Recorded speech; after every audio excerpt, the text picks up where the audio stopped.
got it better than us. Nobody.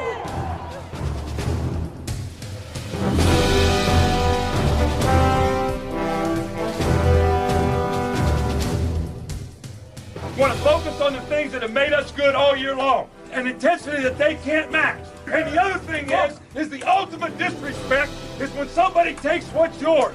And this is our game, so that makes it personal. Dominate on 3. 1, 2, 3, dominate.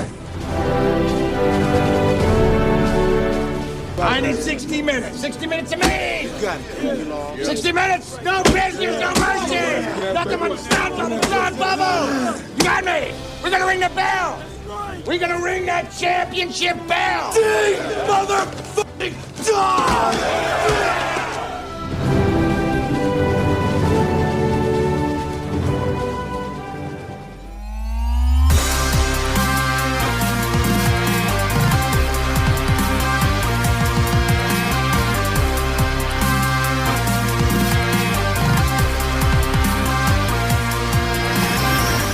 Here comes the pressure. Penix fires over the middle, and it is intercepted.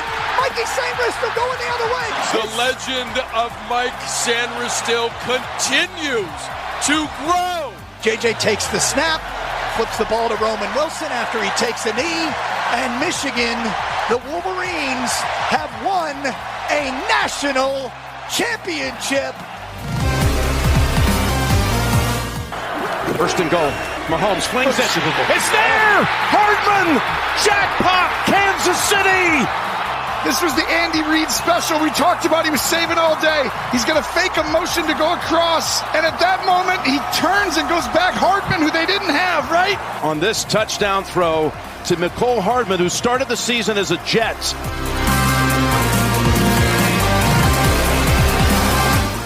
And now, welcome everyone to the Huddle Up Podcast. Last week we said in the locker room, nobody but the guys in that locker room knew how good this group can be. Now the whole damn country knows how good it is. Huddle Up Podcast. It is Christmas week, and I hope that you are preparing well for your holiday season, however you celebrate. Make sure you are following along with us on all of our social media. We're at Huddle Up Podcast on Facebook, on Blue Sky. We're still on Twitter. We're on YouTube. We have our Instagram is at Huddle Up Podcast Inc. And you can get us on TikTok and Twitch. You can get our merchandise over at tpublic.com. So make sure you do go and grab that as well. Would certainly appreciate that and appreciate the support as we head into 2025. Different look this week and different sound this week. With it being the holiday, we had no live show. But there's still plenty to talk about in the world of football. But the normal Huddle Up crew unavailable as we are recording this on Monday night, Christmas Eve, if you will.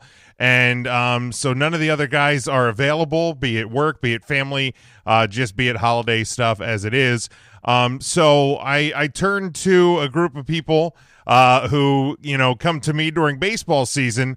And I know I can always rely on them if I need an extra hand here. So I turned to the Dollar Dogs and Beer podcast crew. Andrew, only one available. Jason out doing his annual people watching at the local mall, which is always a fun Christmas tradition in that family. But Andrew, welcome in, man. How you doing? Hey, dude, I'm pretty good. I'm pumped after this past weekend. It's been a hell of a year for me in football. I mean, you got Penn State rolling into the playoff. You got my Vikings far exceeding my fucking expectations. Dude, I had us peaked at like 8, maybe 9, maybe 10 wins at the very outside, and they're fucking rolling right now. Well, and seriously, and I mean, you obviously go into the year with a team that has a ton of talent. Rookie quarterback JJ McCarthy coming in, kind of bringing some, renewed, some fresh hope into that position. And then he gets hurt right out of the gate. Like you bring in Sam Darnold and it's such a weird thing. Cause I know Sam Darnold's kind of had this weird joke of a career. He didn't really materialize to the hype at USC. He comes out to the Jets. Obviously, that was not a great start to his career. Goes to San Francisco. He bounces around the league, tries to reinvent himself everywhere he goes. Now he ends up in Minnesota, and people are going like, what are the Vikings thinking? And what people forget about Sam Darnold. The guy is literally like the same age as Joe Burrow. Like he came out of college so young, and now, you know, we're watching a guy that's like, look, nobody's pretending that he's, you know, Patrick Mahomes or Josh Allen. But as far as like backup quarterbacks that you need a fill-in for your season, you could do a lot worse in Minnesota, clearly proving that, especially with the weapons, especially with the way the defense has been playing most of the year. So yeah, that it's been a heck of a season for him. I mean, look at what happened to Minnesota last year, blowing through 4 quarterbacks after Kirk Cousins tears his ACL. I mean, look at the last time they made a deep playoff run in the Minneapolis Miracle. That was Case Keenum who threw that ball, man. Case fucking Keenum. It pays to have a solid backup on the roster. Yeah, absolutely. The solid backup's got to be the starter this year. That's great. It doesn't bother me in the slightest. McCarthy, I think he's going to be a great guy. I think he'll be ready to take over next year. It's not like he's been skipping meetings. I mean, he hasn't been there the whole time because of rehab and whatnot. Sure. But he's been in constant communication with the quarterback room. You know, everybody likes to laugh at picking up Daniel Jones for the practice squad. That was a great move because it gives Minnesota one more quarterback just in case, with experience, with a coach that knows how to get the most out of quarterback, something Minnesota has never had. And the entire history I have had of watching this goddamn football team. Yeah, and I mean, here's the thing, like, you know, Daniel Jones says he wanted out of the Giants, he wanted to end up with a team that's a contender, and he certainly ended up there. And yeah, and the thing is, with a team like Minnesota and the way they're made up, you don't need to be Tom Brady, Patrick Mahomes. You don't need to be the best quarterback in the league because you have so many weapons. You have running backs, receivers, tight end. And again, you have a defense that's going to be able to make plays as well. So it's like, you know, if God forbid, you know, something happens to Darnold and you end up having to turn to Daniel Jones, you know, he is a guy that, you know, we make jokes about him, but look how bad the Giants organization is. Yeah. Look at Sam Darnold. He went from the Jets. He was terrible. Now he's thriving there. So it's a wild concept that if you put yourself in a team, in a franchise that has a quality setup, quality coaching, depth at position, key playmakers, your quarterback's going to look good pretty much regardless of who they are. Should I go? Yeah, I'm going to go there. Let's see here. Aaron Rodgers goes from Green Bay to the Jets. And look at how Aaron Rodgers has done ever since. Yeah. Fuck you, Rodgers. Exactly. And I understand he's older, but even still, he's only 2 years removed, you know, from playing in Green Bay and playing at a pretty high level. So like, you know, and now he is to his credit, you know, I don't like to give him very much credit at all. No, absolutely. He's looked a little better over the past couple of weeks, but you're also in games where teams are starting to give up because they want you know, playoff seeding or draft seeding. And, you know, I don't know if the Jets will bring him back next year. If I'm the Jets, I'm clearing the house of pretty much anyone that was connected to him besides Devontae Adams. You know, that was the one advantage to having Aaron Rodgers on your rosters. You bring in. You have no choice with Devontae Adams. The way his contract is structured right now, that's salary cap purgatory, and you don't want to be the next Saints. Right. Yeah, exactly. But you bring up a great point too about the college football season, and certainly you and I are both in pretty good moods in a college football world. So we'll take a little bit of look here. We're you know, over a week away from round 2, but we're a couple of days removed from round 1 of the college football playoff. All the home teams win. The game's really not much in doubt, any of them. The only one that was even really, really close was Texas and Clemson, which I think is as much about Texas's defense than it is about Clemson. But what is your thoughts, reaction to what we watched this past weekend with the college football playoff? That we should have had at least a 16 playoff years ago. Right. Maybe even 8, maybe 10. I don't know what the perfect number is. I think 8's probably a more ideal number, skip buys and all that. But honestly, this was dude, I was loving every game this weekend, even though the games weren't, the most competitive. The home field atmosphere in college football is unlike any other atmosphere in football. I know the NFL's got some great stadiums. Minnesota's got a phenomenal home field. Kansas City, Buffalo. There's a lot of really good home field atmospheres. Nothing like a bunch of drunken college students packed into ginormous stadiums. Because let's remember too, the NFL is terrified of large stadiums because they can't control the tickets as well. Right. Whereas college is like, we want everybody, bring them all in. I mean, let's remember, when Penn State is home, State College is the third largest city in Pennsylvania. Yeah. Whenever Penn State has a home game.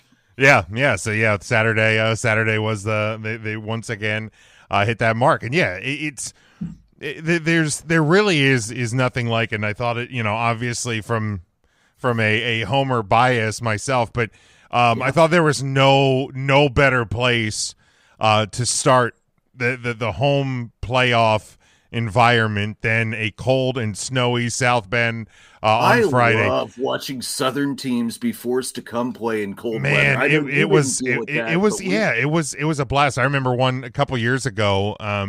There was a snow game, a snow day in South Bend in October, and it was on USC weekend. And there's USC players like Instagramming as they're coming out, for their walkthrough the day before, like freaking out because they've never seen snow before. But man, it was awesome. Like I was watching game day, and I don't remember the last time I've seen that corridor there at the Touchdown Jesus between the stadium. I don't remember the last time I've seen it that full, even when game day's there. Like, there was such a buzz.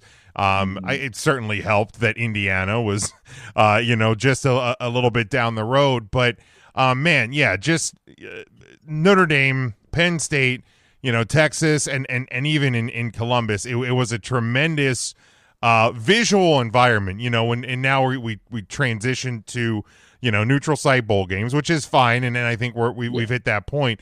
But the opening round being on these campuses, definitely has been long overdue. The playoff really was a blast to watch this weekend. And the thing that has just been kind of such a bummer, and there's been such a reaction to what we saw in these games, and of course the people who were poo-pooing on Indiana and SMU being in the 10 teams, use this opportunity to say, well, you see, they shouldn't have been there, and I'm going, shut the fuck up. Well, yes, well, yeah. I mean, I'm saying, but also it's just like, look, every team had the opportunity to end up as a 1 or 2 loss team. Every single team in college football had the opportunity to end up as a 1 or 2 loss team.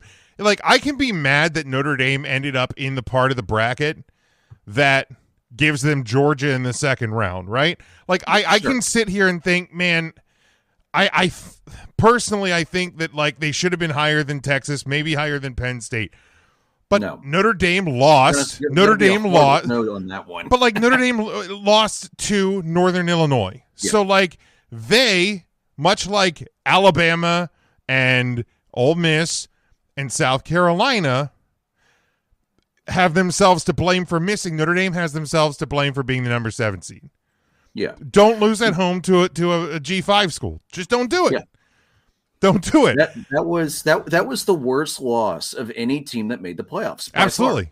Hands down. It was the worst loss in college football this year. G5 team at home. It was brutal. And the wild thing is, in the 3 years under Marcus Freeman, they've had bad losses like that. They actually seem to kind of rise to the big occasion more than they, than they have these moments where they play down to opponents. Like, you fix that, this team could almost be unstoppable. But that's the problem Notre Dame's had since he was hired. Yeah. When they're playing lesser opponents, they play down to them. But when they're playing the big time schools, they do rise. They don't always win the big games, but they do rise up to them. And they don't usually, outside of a certain national title game a couple years ago. They don't usually get smoked in those big games. Yeah. It's been kind of a different feel under Marcus Freeman, which I love, and I'm glad that they extended him. But yeah, my message to everybody saying that the results of round one proves that these teams didn't belong. No, you're wrong. Don't lose to Oklahoma 2 weeks before the end of the season. Don't lose to Florida 2 weeks before the end of the season. Don't start the year with 3 losses in 5 weeks, South Carolina, looking at you. Don't get smoked by Vanderbilt in the least difficult road game to play in the SEC. Yeah. Saban always said he loved playing at Vanderbilt because it was an automatic win, right? If you're Ole Miss, don't lose to 4-8 Kentucky. It seems kind of simple. So, but my thing, and you can go back on this feed to our college football preview show back in the middle of August. Mm-hmm. And when we talked about the 12-team college playoff, the thing that we discussed on the panel, and I've been hammering, I think even since last year when they first started kind of announcing the details of this, is I don't like automatic. First off, I don't like automatic bids. I get why they exist. I get why they will always exist. I've never been a fan of them. I wasn't a fan of them in the BCS era when number 23 Florida State was getting into the Orange Bowl. Yeah. But I get why. So that's a me problem. That's not a college football problem. What I didn't like, and I think is what really could maybe change some of the balance in what we saw in round one, is I don't like the automatic buys for conference champions. You want to put them in, yes, fine, I'll deal with that. But there's no reason that an Arizona State team who is ranked actually 13th should be the number 4 seed. There's no reason that Boise State, who's the 9th or 10th ranked team, should be the number 3 seed.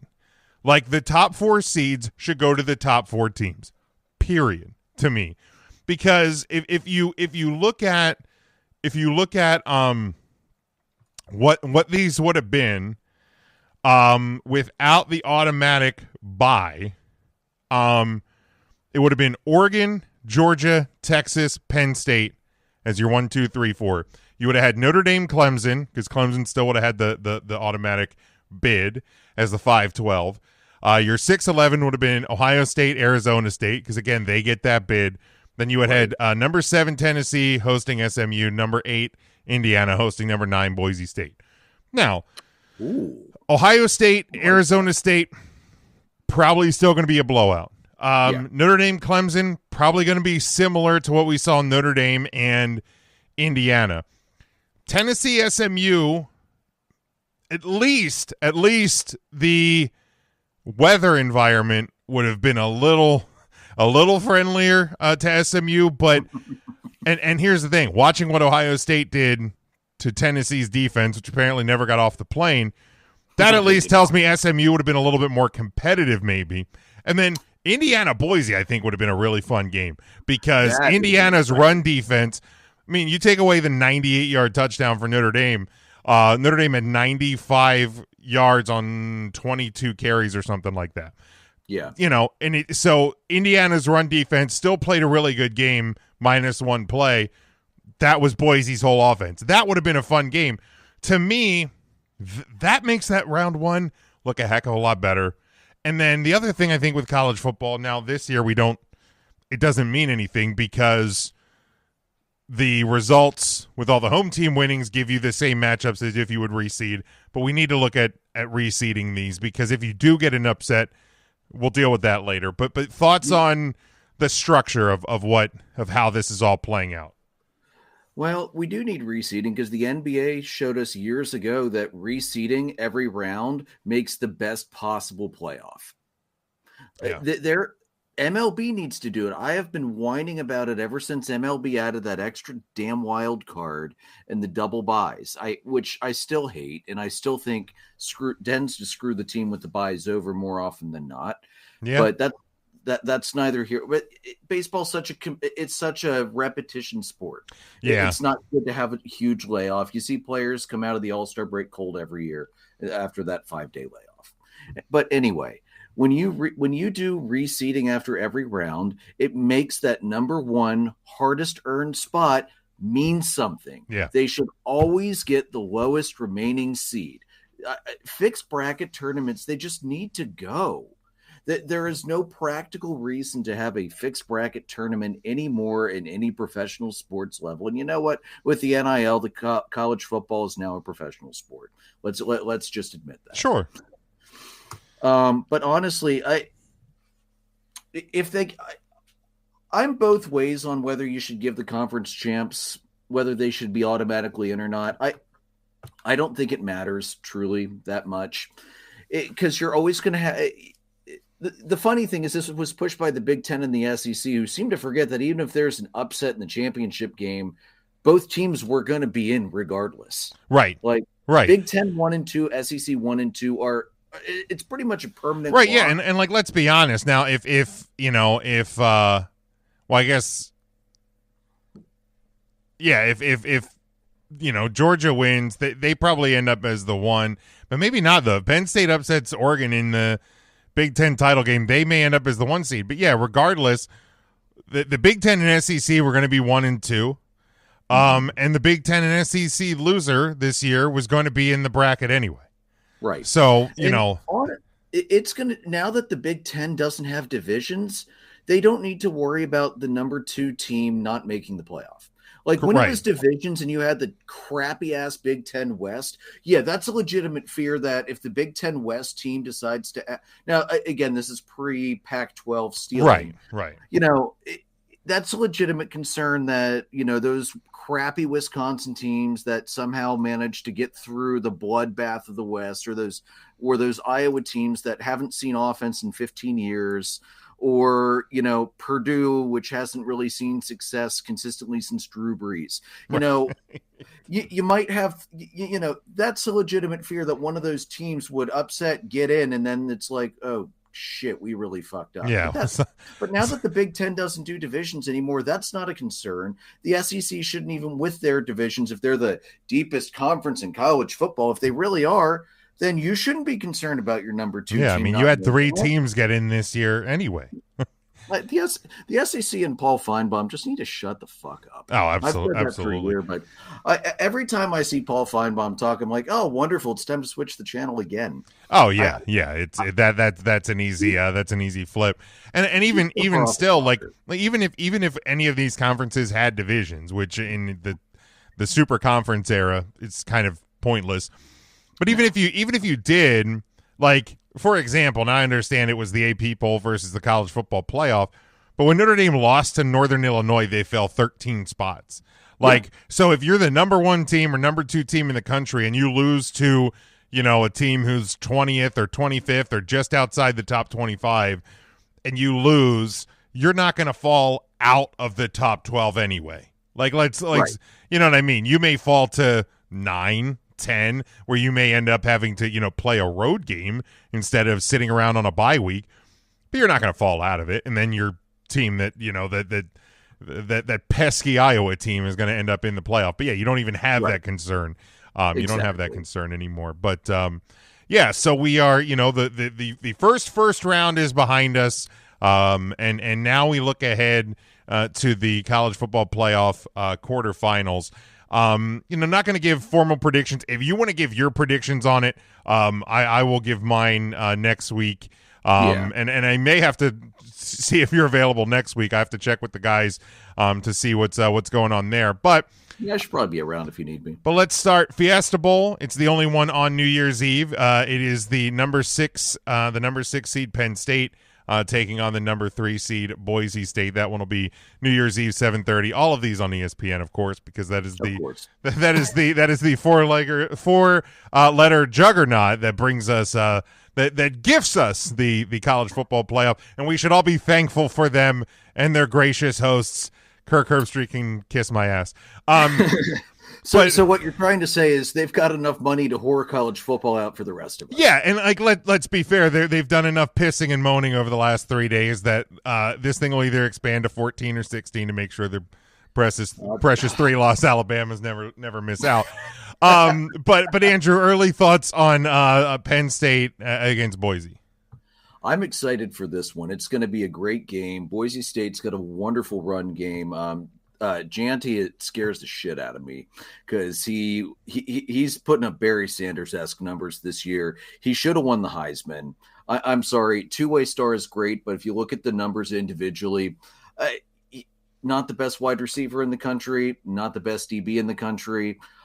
Very impressive to be able to go two ways. We've seen it with Shohei Ohtani in baseball. That's so hard to do, doing two ways in whatever sport it is, and that should be recognized. That said, they picked the wrong winner at Heisman. It should have been Tyler Warren, realistically, but Janty should have been. Janty really should have been the winner for the Heisman. I firmly believe that, and he is going to be running with a chip on his shoulder. However, he has not run into a defense as good as Penn State's all year. Correct. Yeah, like I know they had a great game against Oregon earlier this year. Oregon's defense is not great. No, we saw that. Defense is Ohio State slashed through them. Penn State slashed. Yeah, I was going to say we saw that on display in the Big Ten title game. Yeah. So Oregon's defense, and when we get to Ohio State, Oregon, I've got some thoughts there, but I'm really curious to see what Boise is going to try and do to slow down, the likes of Kareem Abdul-Carter, who is just, despite being held on literally every play and getting called for maybe 2 holds a game, maybe there have been plenty of games where he didn't get any, despite having his jersey practically pulled above his head a couple times against Ohio State, because of course we can't let Ohio State lose to Penn State. Might actually give James Franklin some, credibility with the press and the fan base. It's going to be a great game. Drew Aller had pedestrian numbers, but that's because the Penn State's two-headed running attack just blew through SMU. The defense forced 3 interceptions, 2 pick sixes, and there was a ridiculously lopsided time of possession that normally means Penn State should have lost because they didn't hold up. Well, Penn State won because they turned all of those turnovers into points very quickly. So the offense was barely out there. And again, in 30-mile-an-hour winds, you just don't need to throw that much when the running game's working. No, and when the opponent basically spoon feeds you 21 points, you don't really need to open up the playbook very, very big, and you don't need to show a whole lot to a team that's going to be preparing to play you for the first time. So exactly. Penn State did what they had to do. And there's a reason Tyler Warren didn't do much in this game, because they didn't need him to. Yeah. Like this wasn't the time to use every Tyler Warren trick. Save it for the next round, and then hopefully save some more for the next round after that. Yeah, absolutely. Yeah, the big thing, going into this one, and personally, I do agree. Like I thought that Genty did what he needed to do, like taking nothing away from Travis Hunter. I thought the biggest indictment on Hunter was in Colorado's 3 losses, 2 of those he completely disappeared. Yeah. There really wasn't a game this season where Genty disappeared. Now there was some where he had less than 200 yards rushing because he stopped running 3 minutes into the third quarter. But besides that, he had the complete season. But I haven't taken a whole ton of stock in the Heisman Trophy as an award for a long time. So it's been a quarterback love fest for so many years that these years when you don't have a quarterback winning it, it's like, oh, wait, we actually remember that there's other positions here. College football. And, just again, to toss Tyler Warren up there, he finished 7th. That's the highest finish a tight end's had since the 70s. Yeah, it's pretty insane. It really is for a Heisman, for a tight end to even really get Heisman talk is wild. And can I ask one thing? Why the hell is Tyler Warren a second-team All-American tight end when he was 7th in the Heisman and he won the fucking Mackey, and you put him on the second team? Xavier Watts for Notre Dame was a second-team All-American, and he's the best safety in college football. So yeah, it is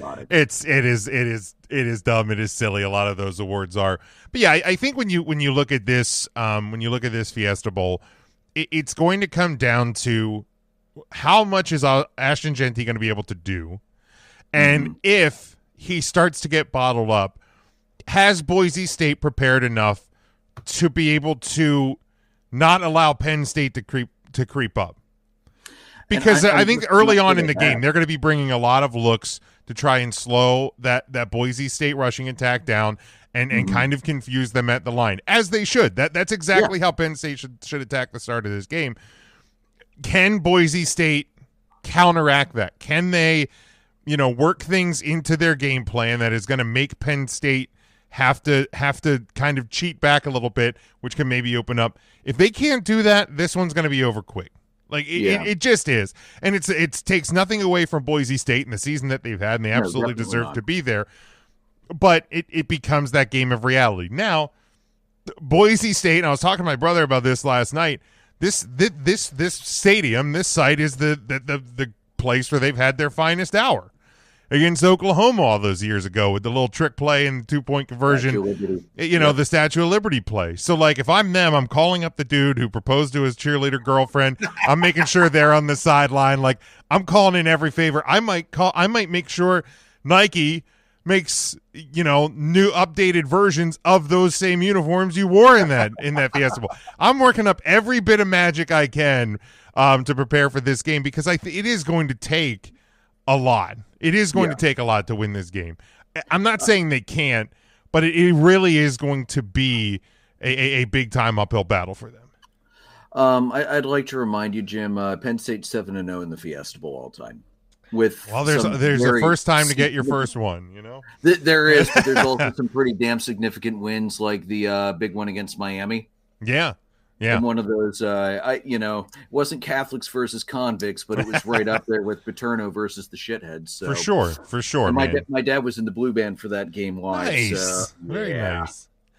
But yeah, so it's going to be an uphill battle. But we will see. Let's look then at the next one, which will be 1:00 on New Year's Day. It is the Chick-fil-A Peach Bowl. Number 5 Texas taking on number 4 seeded Arizona State. Texas is going to blow them out and win by 3 touchdowns. It's bet the over. That's all I'm going to say about this game. Bet the over. Bet the over, because I don't really trust Texas's defense to actually be much of a defense. I mean, they're still a Big 12 team at heart. Exactly. All offense and no defense. I mean, it's going to be a shootout, but Texas has better skill players on offense, and that's going to be all there is to it. I mean, that's why Clemson freaking creeped back into this game. Yeah. Well, that and Cade Klubnik, the quarterback from Clemson. He had a hell of a game, man. Yeah, and look, here's the deal. I hate Dabo Swinney. I feel like most of America hates Dabo Swinney. But he's a good football coach. Yeah. He knows how to prepare for these games. He probably knows how to prep for these games better than Steve Sarkisian. And Sarkisian's a good coach. This isn't a shot at Sark, and I think as he spends more time in the SEC, Texas is probably going to be more prepared on one side of the ball that they're not used to preparing on. But yeah, it's the only way that I can see Arizona State making this competitive and possibly pulling off the upset is if you can, you have a really good running back in Scatterbo. Keep your offense on the field. Keep Texas's offense off the field. Yeah. That's the only way, because here's the thing. If Texas is going to probably score pretty quick when they get the ball. Yeah. So if you can wear down Texas's defense, a defense that isn't very good to begin with, that means your chances of kind of going shootout, even though it may not be as high scoring, those are better. And then if you end up, if you can pull off a game that goes into overtime, you're going to be at the advantage because their defense is going to be dead. That's Arizona State's only chance, I think. Yeah, but good luck making it happen. Just one more shout out for Klubnik. When he goes into the draft after next season, this is where he's at right now collegiately. 63% completion, 7,180 passing yards, 57 touchdowns, 18 picks, 136 rating. He's smart to not go out this year because, good God, look at the teams picking early. But boy, next year, NFL GMs are going to be licking their chops to get at that kid. Yeah, and I mean, here's the thing too: is like this year, right, wrong, or indifferent, the top of the heap is going to be mixed in with Travis Hunter, and it's going to be mixed in with Shedeur Sanders, and it's going to be mixed in with Ashton Genty. So there's going to be a lot of teams at the forefront. And when you look at the NFL standings and where we're at with the, where the draft is going to be, you look at, so the Giants obviously need a quarterback. Patriots, they're not going to be looking quarterback. Nope. Drake May has, I know there's people on this program who don't like Drake May, but he's actually been pretty serviceable. I've been impressed, honestly. And with nothing to work with, mind you. Yeah. He has actually looked pretty good. Raiders need a quarterback. Titans need a quarterback. So right there, there you have Shador. There, there's a couple at the start, but then Jacksonville has a quarterback. Cleveland, because they signed the worst contract in NFL history, they have a quarterback. Carolina has a quarterback. Chicago has a quarterback. The Jets, depends what Ayahuasca Rodgers does. So, in your first 10 picks, you only really have about 3 teams that are going to go quarterback. If I'm Klubnik, I'm letting them, I'm letting him figure it out. Yeah.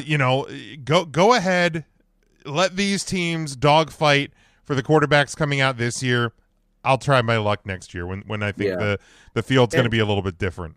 Same reason Drew Aller came back, and that's why Bo Pribula had to hit the transfer portal early, which that's something else they need to look at. Yeah. We talked at length about that last week on the show here because, there should never be a situation where bowl games are one thing, but playoff teams should not be losing members of their roster because of the time frame of the portal. Yeah, that needs to be fixed next year, without question. And here's the thing, it stings for Penn State. If they end up in that situation where they have to go to a now third string quarterback, but the more playoff teams that end up in those spots are going to be the catalyst for change. Exactly. Because not only because it makes the product look bad, there's a lot of money riding on these games. Yeah. And I'm going to be honest, Ethan Grunkenmeyer, he's going to be really good. And he didn't burn his red shirt this year. So, good. It was still a development year where he was able to get some playing time. I love that they changed that rule a few years ago. Yeah. He's going to be really good. Dude's got a cannon. Well, and here's the thing. They were up big enough. He got into the game a little bit. There's certainly going to be a possibility, at least, that he'll get to do the same in the Fiesta Bowl. So if you get deeper into the playoffs, he at least has a guy who's seen the field a couple of times. So it's not going to be like when that certain game in Iowa where where Clifford got hurt and we were down to what was that idiot's name, and he couldn't move the ball 13 yards against Iowa. Brutal. Ugh. Well, of all the teams to have to be called in to play against, Iowa's one of the better defensive teams year in, year out in that Iowa conference. At Kinnick, that's brutal. voodoo black magic. Yeah, that's just brutal. All right, let's look ahead to the Rose Bowl, though. This is obviously a rematch from earlier this year. That should be the 8:00 game, not the fucking Sugar Bowl. But go on.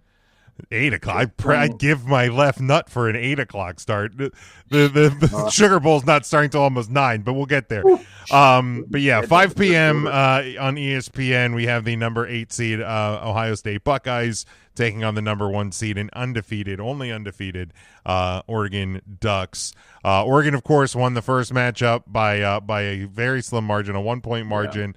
On a kind of more of a clock management issue than anything by the Buckeyes. Obviously, Oregon, last time we see them, score a lot of points, give up a lot of points. Ohio State, 2 weeks ago, we see them lose 13-10 to Michigan.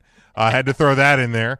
And, we see them on Saturday come out and absolutely just kick Tennessee's last 3 teeth in. It was great. It just I'll be honest. I did not expect Ohio State to come out the way they did. I really kind of expected them to get a slow start. Whatever 40,000 orange-clad volunteer fans that invaded Columbus to take over that stadium, and the complete opposite of what I thought was going to happen in that game occurred. And I said this to somebody earlier. We've talked about if Ohio State loses, Ryan Day is going to get fired on the field as he's trying to get to his office. People said that he needs to win a national title to keep his job. I think he saved his job on Saturday night. Yeah, when you come out and look that good at home, I think you're just fine. That tells me, look, I can prepare a football team. I'm going to try to figure out Michigan for next year, but let's go win a national title. That's the mindset they have. I'm gonna make two rival fan bases really mad for a second. Ryan Day and James Franklin are by and large the same thing. Yeah, I agree. They have a couple teams that they have trouble beating, and then they blow everybody else out of the water. Mm-hmm. They win the games they're supposed to win. They don't often lose the games they're not supposed to win. Right. That's just straight up what it is. And Ryan Day, he might, if he loses to Michigan again next year, it probably doesn't matter. He's done. I mean, you can't. What do you can't end up 1-5 against. Yeah. And you can't end up 1-5 and not have national championships to show for it. He's been to one national title game. Woody Hayes had natties, and they didn't care, and they got but you made it to a national title appearance your first year when you were basically still just like Urban Meyer Jr. You haven't been back to a national championship since. Yeah. And now coming post COVID, you're 0-4. If you go 0-5 and not have a national title this year, it's going to be a hard argument. But I think he did enough this past weekend to he'll be back next. Stay off execution anyway. But looking at this game, Andrew, your thoughts and of what this is going to look like this time. Same thing you saw the first time. You're going to see two heavyweights just swinging blows back and forth at each other. Neither defense is going to do much to stop the other defense, and it's going to be another tight one to the end. But football is the hardest game to beat the same team twice. And I think we're going to see that, and I think Ohio State's going to pull the upset and take Oregon down this time because I think Oregon's just going to run out of magic. They've played with fire a few too many times against top teams, and I think I think they're just due to have that letdown. Yeah, it's been a weird season for Oregon. You kind of came out of the gate a 10-point win against Idaho, a 3-point win against Boise State. And now, granted, and this is a thing that I said, and is going to be an interesting case study over the next couple of seasons with the transfer portal and with quarterbacks going to different teams. Mm-hmm. Those early games are going to be real weird because, again, Oregon, the team that is now undefeated, number 1 seed, they came out of the gate, against Idaho and Boise State, kind of stumbled a little bit. Notre Dame, with a new quarterback, goes on the road to Texas A&M and wins, comes home and loses to Northern Illinois. And there's been a couple other teams that had a little bit of trouble getting out of the starting gate with new quarterbacks. That's going to be kind of a something to watch over the next couple of years. Yeah. But then, they kind of found their pace a little bit. Big wins over Oregon State, UCLA, Michigan State against not the hardest competition. You get the win against Ohio State. You keep cruising over Purdue and Illinois, even over Michigan. And then, the margin gets a little bit tighter against Maryland. A 3-point win over Wisconsin. Pretty big win over Washington. Then, of course, the Big Ten title game, which ended up being only an 8-point margin of victory. So once Oregon kind of got going, the offense was fine. Defense, still a bit of a problem. Yeah. And really, I think what's going to determine how this game goes is which Ohio State team are we getting? Are we getting this kind of nervous, tentative team like that came out against Michigan, or are we going to get a team that just, no holds barred, everything's open like we did this past weekend? Because, and I think we get more of what we saw this past weekend because, let's be honest, Oregon doesn't come anywhere close to playing the level of defense the Michigan Wolverines do. No. Unrecognizably different. They're still kind of a Pac-12 team right now. Yeah, so very much so. Ohio State, if they get the ball into their hands of their playmakers, of the weapons that they have, man, it's going to be a tough task. It's going to be a tough task for Oregon. If I'm Ohio State, First play on offense, I run the deep post and throw it long. Second play, I run some kind of a play action bootleg and throw it long to the deep post again. Take 2 deep shots, even if you go 3 and out that first drive and Oregon gets up 14 on you. Who cares? You're showing that your offense is willing to take those shots. Then you start trying to grind, but you need to take those early shots and get some excitement jumped into that offense so that they're ready to run with Oregon, because even if Oregon's defense is a sieve, which it is, right, their offense is full of very fast, very skilled players. Yeah, because let's be honest. It was the Big Ten title game. 5 minutes into the second quarter, it was 28-10, Oregon, and Penn State fought right back. And then you look into the second half. From then on, it was Penn State touchdowns and a couple of Oregon field goals. Of course, they had a couple touchdowns themselves, but. Yeah, if Ohio State goes 3 and out on drive 1, that's no problem. You have the weapons to compete.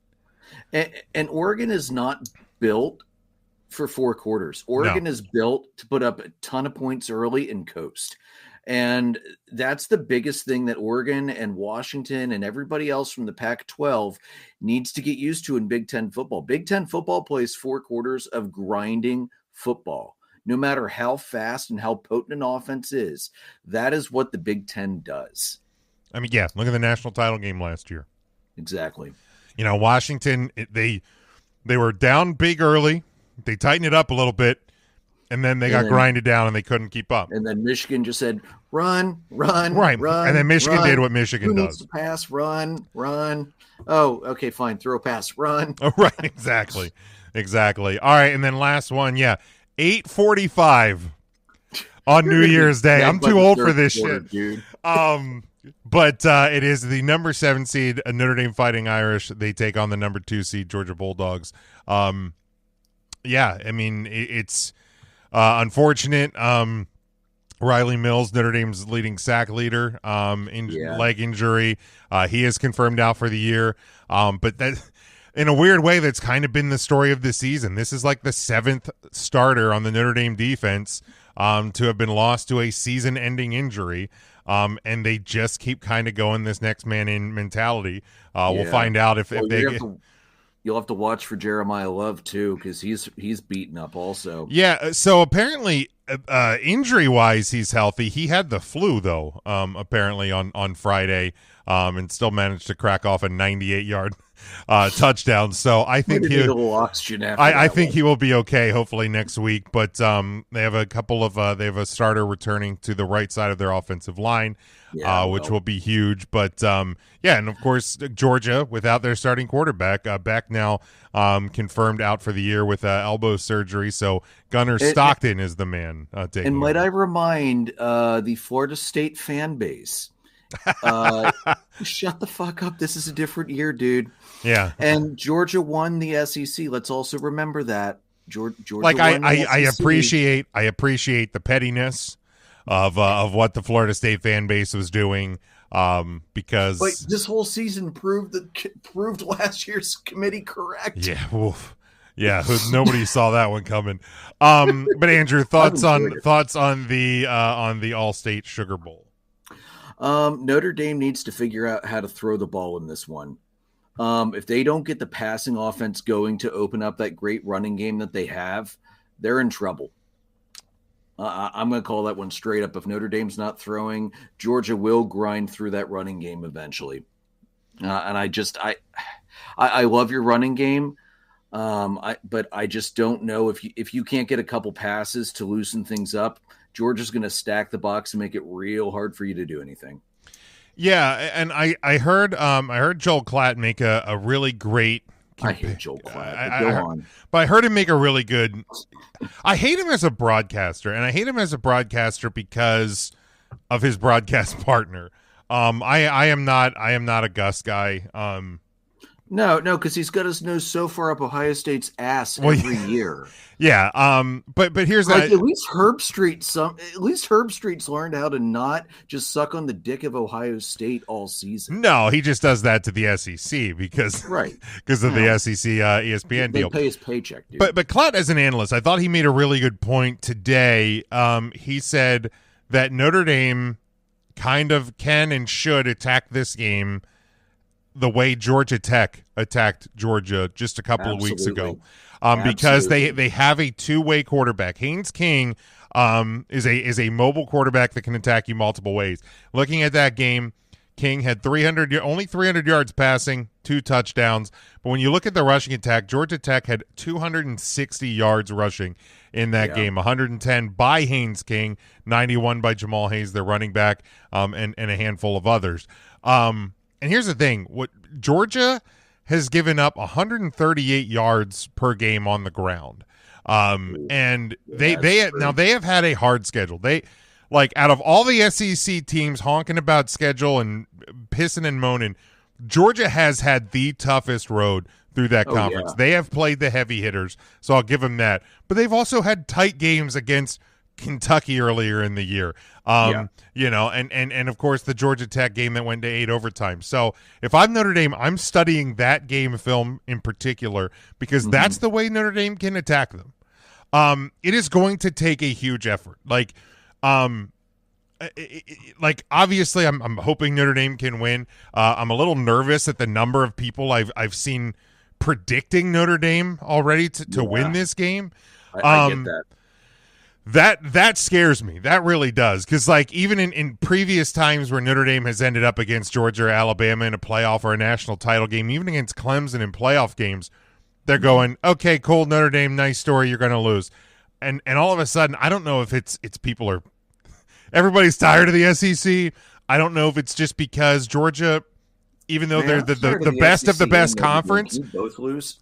Even though they're the best of the best conference, they have not been as good. The SEC as a whole has not been as good this year. And Notre Dame's just they have enough on both sides of the ball to hopefully be able to pull it off. So that that's really my hope here. It's going to take a huge effort. I have faith in Marcus Freeman. The way I saw him, and granted, Texas A&M is not Georgia. Okay, I'm not. Before anybody angry tweets at me or talks about me and says I'm an idiot, but when I saw Marcus Freeman walk down the tunnel at Kyle Field and stare at 100 and whatever thousand people and basically be like, "You are not beating my team today,"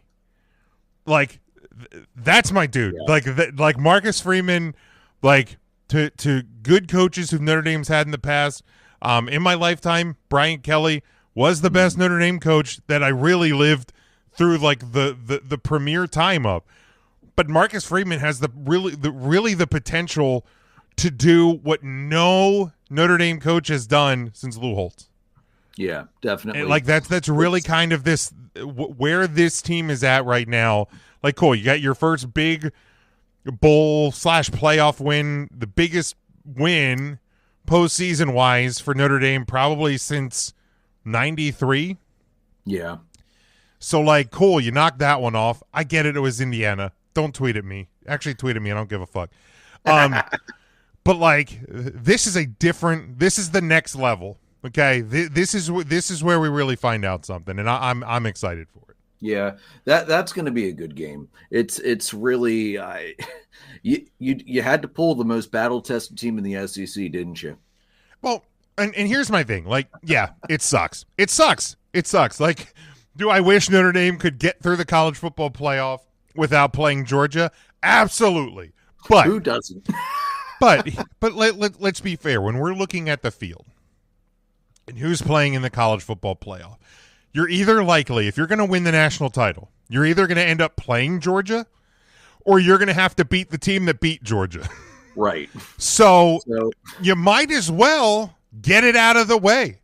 And get it out of the way when they have been sitting for 3 weeks. Yeah. And have a quarterback that's played a half of football this year. Exactly. This may be your best shot. Yeah. Well, and honestly, I wouldn't be upset if we had to play you guys in the next round. It wouldn't bother me. Yeah. I mean, I'll worry about that when we get there, if we get there.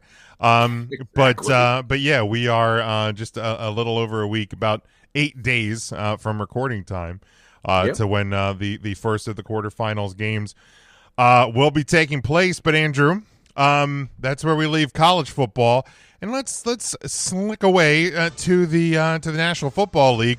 Normally on this show, look at this. He's got a costume change one for this week. Hold on. From the Great Obvious Shirts Company in Chicago. Very nice. I'm allergic to Green Bay. I love that. I love that a lot. So normally on the show, we do top 4 games, bet against the odds and the spread and all of that. Considering we're in the third quarter of Monday Night Football, whack, dude. We're over a week away from when these games take place. We're just going to do straight up pick 'em. We're going to go through the full slate for week 17 before we wrap up the show here. So we'll start 2 games on Wednesday, Christmas Day, on Netflix. Fucking stupid. We'll see if Netflix's servers have gotten any improvement since the Mike Tyson fight. It can't be any worse than it was during the Tyson Paul fight. That is actual fact. It literally could not get worse. Let me put it to you this way, dude.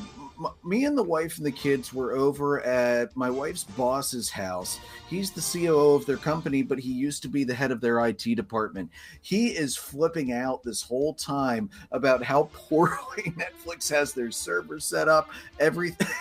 I'm like, well, if there's anybody that would know, the guy who used to be the head of the IT department and then moved into organizational leadership, he'd be the guy he'd be the one. All right, we will start though.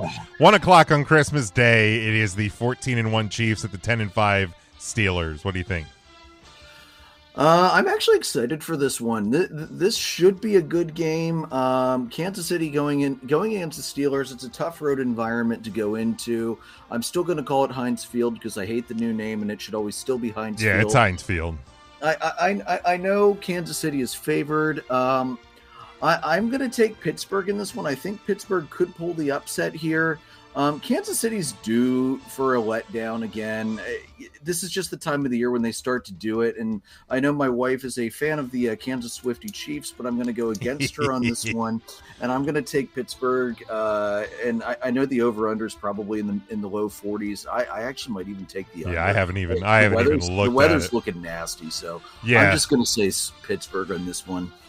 So here's the thing. I definitely agree. I think that the Chiefs seem like they're kind of due. I think the health status of TJ Watt is going to be the determining factor if the Steelers can win this game. I'll say this, and I said it a couple of weeks ago. I think it was when the Chiefs beat the Chargers on Monday night. I don't want the Chiefs to lose another game in the regular season. This team has been going on luck. And you just, between you don't want it to reset between referee assistance and pure dumb luck. This team's just kind of been skating by. I don't want that. I don't want the clock reset. Let them get to 16-1 and let the mistake and the luck run out in the postseason. So I'm going to pick the Chiefs to beat the Steelers on Christmas Day.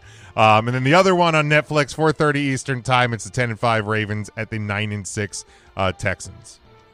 The uniform matchup for this one's going to suck. Houston's wearing those stupid dark navy. You're not going to be able to see the numbers. They should have gone with the red outline. Yeah, and Baltimore is going black pants and black helmets. I hate that. I hate it.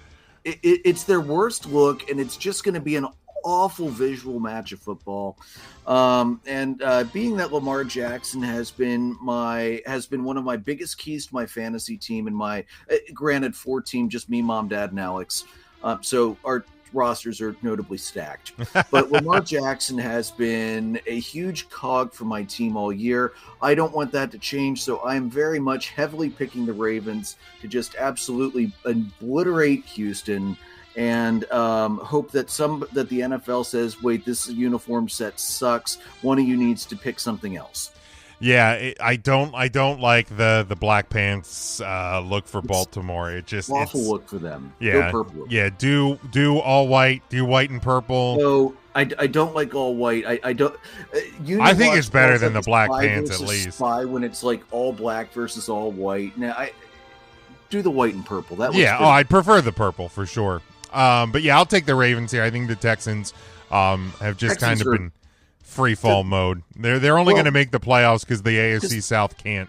Yeah, the AFC South is a garbage division. They're going to walk in backwards and then get kicked out of the first round, and then things will be right in the world again. Exactly.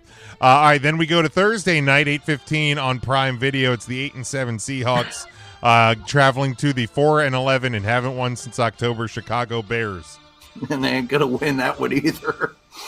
The Seahawks are smarting after Minnesota finally realized that they are allowed to actually win games in Seattle, something that they had not realized under several previous coaching staffs. And also, if you look at the all-time between Minnesota and Seattle, Minnesota's played in Seattle a hell of a lot more times than Seattle has had to come to Minnesota. So fuck the Seahawks, they deserve that, but they're gonna kill Chicago. Yeah, they're gonna beat the Bears. They're gonna beat the Bears pretty easily here. Bears suck. That's a no-brainer. All right, then we go to the 9-6 Chargers. They travel to 3-12 New England. This one on Saturday. One of 3 games on Saturday on the NFL Network. This one at 1:00 Eastern time. I can't schedule fantasy setups with this damn schedule this week. Well, my season's gone off the rails enough. I don't have to worry about that. 6 leagues, no championships. Well, I'm playing for the finals this week. Give me a break. All right, so this one intrigues me actually. I know the Chargers are probably going to be favored. They should be favored. I kind of like what's starting to gel in New England with the young guys, even though they have absolutely no weapons on offense besides QB1. But you know what? This might be a trap. I'm going to say either the Chargers are going to blow them out, which I think is most likely, or New England surprises them. You know, West Coast team coming east and a very early start time for them. I wouldn't be shocked if New England came through with like a game-winning field goal late. I think it's going to be one of those. New England hangs around well into the fourth quarter. I think the Chargers will pull away late. I will pick the Chargers to win, but it's going to be closer than it feels like it should be. Yeah. This is it definitely has the makeup of one of those, especially I don't know what besides cold, I don't know what the weather's going to be in New England on Saturday. Yeah. Sunny Los Angeles versus New England in December, Yeah. Outside, too. All right, then we go 4:30 Eastern time on Saturday, NFL Network. It's the 9-6 Broncos traveling to 7-8 Cincinnati. The Broncos are going to stick a dagger in Cincinnati's playoff hopes this weekend and put them away once and for all. I've been very impressed with the Broncos this season. I love that defense they have out there. I really do. Jettisoning Russell Wilson was the best decision they ever made, even if it absolutely annihilated their cap situation for a while. They did the right thing, and I like what they're building out there. Yeah, Denver's just been, I think the word we keep using to describe it is they're just a lot of fun. And they look like one of those teams that's going to be fun and dangerous come playoff time. Like I could see, look, this team's not going to win the Super Bowl. But this team, I would not be surprised if this team is kind of like the Jags a couple years ago that just fucked around and found their way to the AFC title game. Exactly. Because it is that one thing. Like Sean Payton, I think should probably be a finalist for Coach of the Year. To me, your coach O'Connell should be the absolute front runner. Especially, I mean, not that it should even really matter, but if they can end up as the 1 seed, that's signed, sealed, delivered in terms of that award. Or at least it should be. But yeah, I think Denver's going to win this game. Cincinnati's been hanging around despite like all of the problems there this year, but I think Denver does finally eliminate the Cincinnati Bengals. Yeah. And then we go Saturday night, 8:00 Eastern time on the NFL Network. It is the 7-8 Cardinals, fresh off their playoff hopes being eliminated. They travel to the 9-6 Rams. I hate the Rams. Every year they start bad and then they just get rolling, and that's what. And we had. Well, it just takes old ass Stafford about 8 weeks to really kind of loosen up the bones. Well, yeah. I mean, when your shoulder's been torn out that many times, it takes a little while to get it fully lubricated and moving. You know, it's like the damn Tin Man in Wizard of Oz. It takes a while to get that oil into the joint. Arizona's toast. This is going to be the Rams by at least a touchdown. Yeah, I think it's going to be an easy Rams win. Cardinals are going to have more questions than answers by the time this season ends. And then we finally, 6 games later, get to Sunday. Jesus H. We start, not a great one. The 4-11 Jets at the 12-3 Bills, Sunday, 1:00 on CBS. The Bills are going to rickroll the Jets, and it's going to be by at least 14, 17 points. Yeah, Bills had a little tough going this past week at home against New England, at least to start. They found their footing. It's not going to take that long against the Jets. Bills roll easily. No. And Aaron Rodgers is going to look like an idiot, I hope. God, I hope so. It's always my dream. Here's a game actually just flexed into the 1 o'clock spot earlier this afternoon. The freshly eliminated from playoff contention, but still fucking up their draft pick, 7-8 Dallas Cowboys travel to 12-3 Philadelphia. Now, the thing to watch here, Jalen Hurts is in concussion protocol. Kenny Pickett also got dinged up. Lord only knows who's going to be playing quarterback for Philly. Spoiler alert, I don't think it matters. But Andrew, Cowboys, Eagles. Man, I want to say Cowboys because I really would like the Eagles to lose another game to give us a little bit of wiggle room. God forbid the season end weird for us so we have a chance. Because if we went, like, I looked at it last week before games. If we won out and you won out, we would have taken the 1 seed because of our strength of schedule and strength of victory would have jumped, heavily beating Green Bay and Detroit the last 2 weeks. I wouldn't mind the Eagles losing another game to give us just a little more wiggle room for better seeding. That said, dude, I'm sorry. It ain't going to happen. Yeah, no. Saquon Barkley is the man, and also the other linchpin to my hopefully championship fantasy football team this year. Saquon's going to do the Saquon stuff. He might even hurdle Micah Parsons just to spite him. And then... it certainly could happen. It absolutely certainly could happen. Dallas is too hurt, man. This isn't the year. No, it's not. Like I said, they keep finding ways to ruin their draft pick. Not that it would matter with Jerry running the show anyway. He's getting screwed up anyway, always. Yeah, the Eagles are going to win. And 1 week after their fans made fun of Washington fans for celebrating a win over the Eagles, like they won the Super Bowl, Eagles fans will do the same when they beat a armless, legless Dallas Cowboys team. You are the Black Knight. Like, it's one of these weird things where, like, because I know, like, when the Eagles beat the Cowboys the first time, and I think the final was like 34-6 or something, there was a point in the fourth quarter where my wife says to me, she's like, I'm really impressed you're not mad. I go, what's there to be mad about? Like, this team's a joke. Like, and like all of my friends who are Eagles fans, like, they make jokes about the Cowboys and I just laugh at them. I'm like, you can't hurt me. This team stinks. They're like, I had multiple friends of mine who are Eagles fans have said to me over the course of this year, this isn't fun because you're not getting mad. And I'm like, I'm sorry to disappoint you, but I refuse to let this team hurt there's me. There's no point. Quarterback. What's the point in getting upset? Even when Dak was in there, like, they were so bad, it was a comedy. Like, I'm not going to get mad at this. Like, I can't. But anyway, we move 1 o'clock on Fox. It is the 3-12 Raiders. They travel to, I'm calling it. We're in the late into the third. It is 24-0 Green Bay. It's over. I'm calling it. They will be the 5-10 New Orleans Saints. Raiders at Saints. Who cares? There's one thing I'm looking for. If David Carr plays, if he is able to start, I am pulling hard for the Raiders, because if he loses to the Raiders, he will become the first quarterback to lose to all 32 teams. So that's a great little stat. Only part of that game that matters.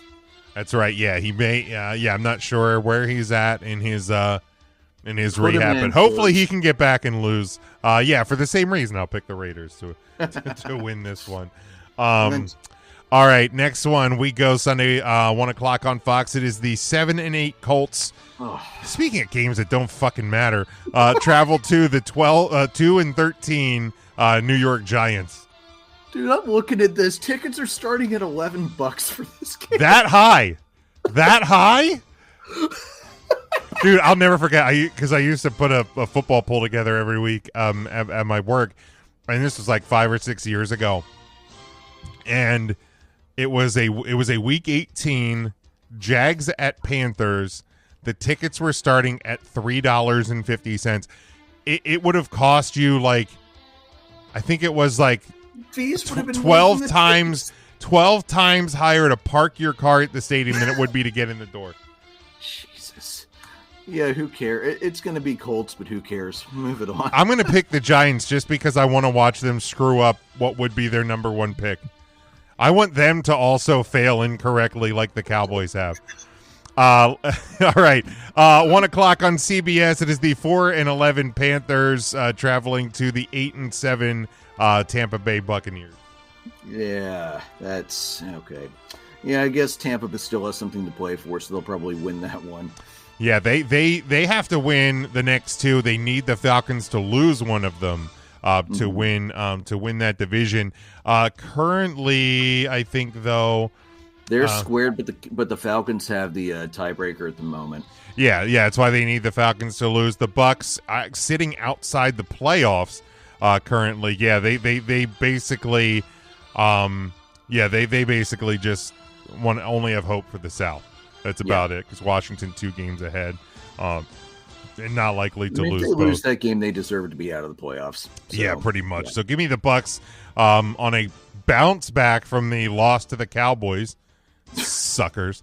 All right. Oh, another great one to finish out the 1 o'clock slate. The 3-12 Titans at the 3-12 Jaguars.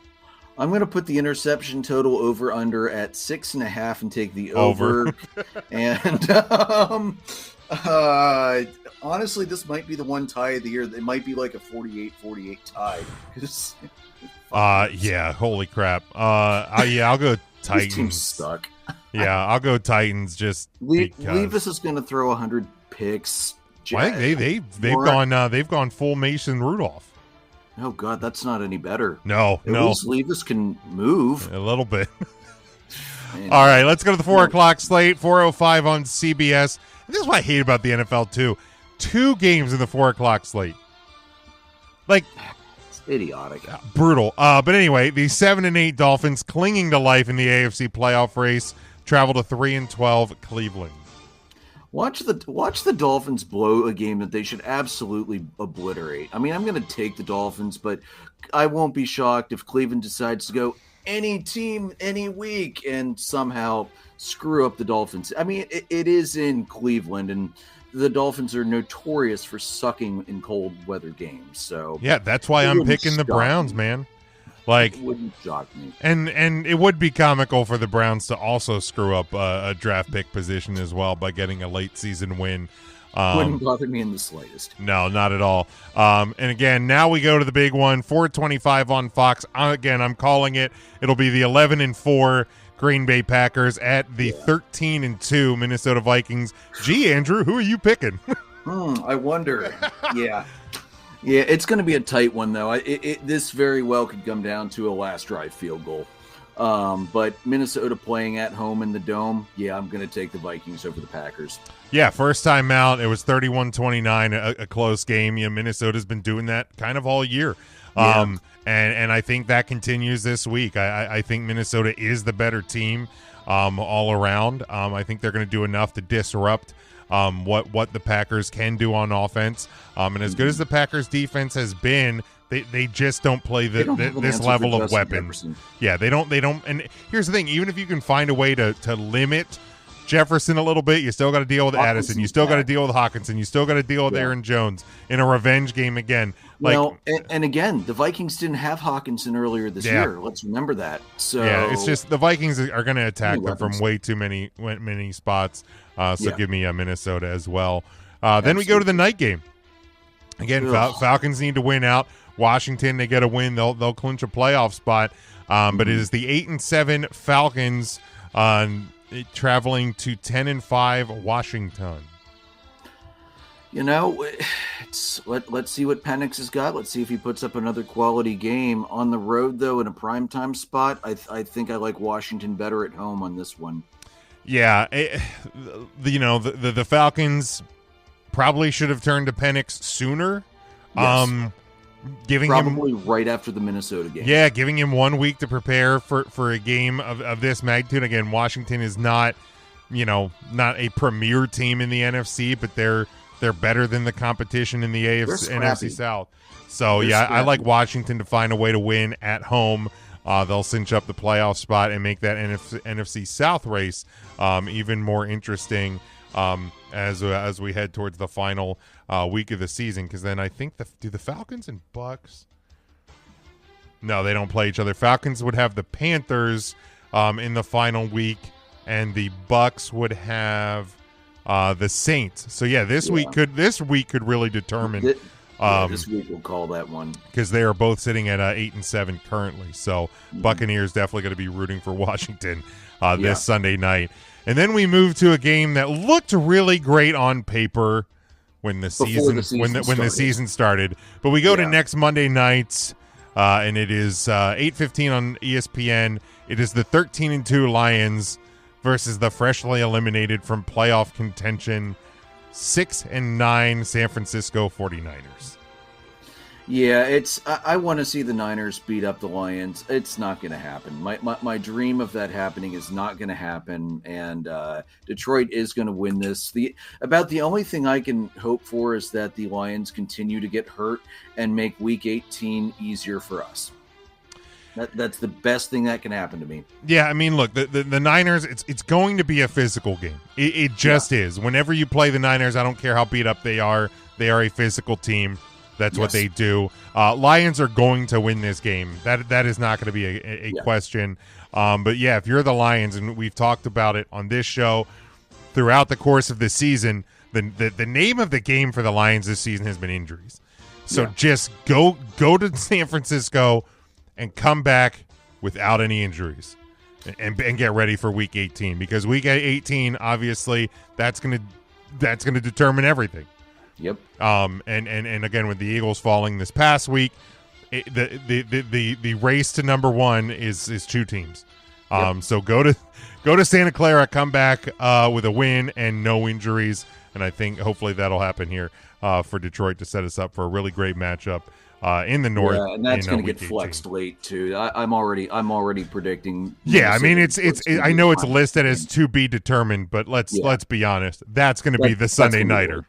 I think that's going to have the most consequence on it. But Andrew, there it is. That is Week 17 in bulk in the National Football League. So we're going to close it out, man. Thank you for hopping on with me. I will wish you a Merry Christmas and Happy Holidays. But before we close it up, let everybody know where they can follow you and the show and everything. I know you guys, of course, in off-season mode at this moment. Dude, off-season mode feels good. That's a grind during regular season. Yeah, I'm almost there with this show. Yeah, you're almost there.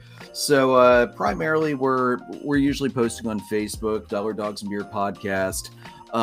We also our Twitter is still active, but we're in the process of switching everything over to Blue Sky and Threads. And it's much friendlier over there. Yeah, Twitter's turned into such a cesspool. It's like you can't even have a civil sports related conversation without politics, and I'm done with that. Yeah. So we're in the process of moving all that over. Probably it'll be up and running by the start of the next full season for us. So but primarily check us out on Facebook. That's where we're posting all the new stuff right now. Merch is still on Redbubble right now. So that's us. All right, very good, Andrew. Again, thank you. We may be called in from the pen next week as well, but we will figure that out. It's going to be a similar thing to the Huddle Up listeners. Similar thing next week where we're going to do a record. No live show on New Year's Eve or anything like that. So enjoy the Christmas holiday. Enjoy the holiday season. Enjoy your New Year's. We will talk to you in some fashion next week. Make sure you're following the show at Huddle Up Podcast, Facebook, Twitter, Blue Sky, Instagram's at Huddle Up Podcast Inc. Just go to our social medias. Hit the link tree. That's the easiest way to find everything we're doing. Again, thank you for all the support this year, and wish you a safe and happy holiday and Christmas season. Until next week, stay safe, stay smart, and as always, go for the win.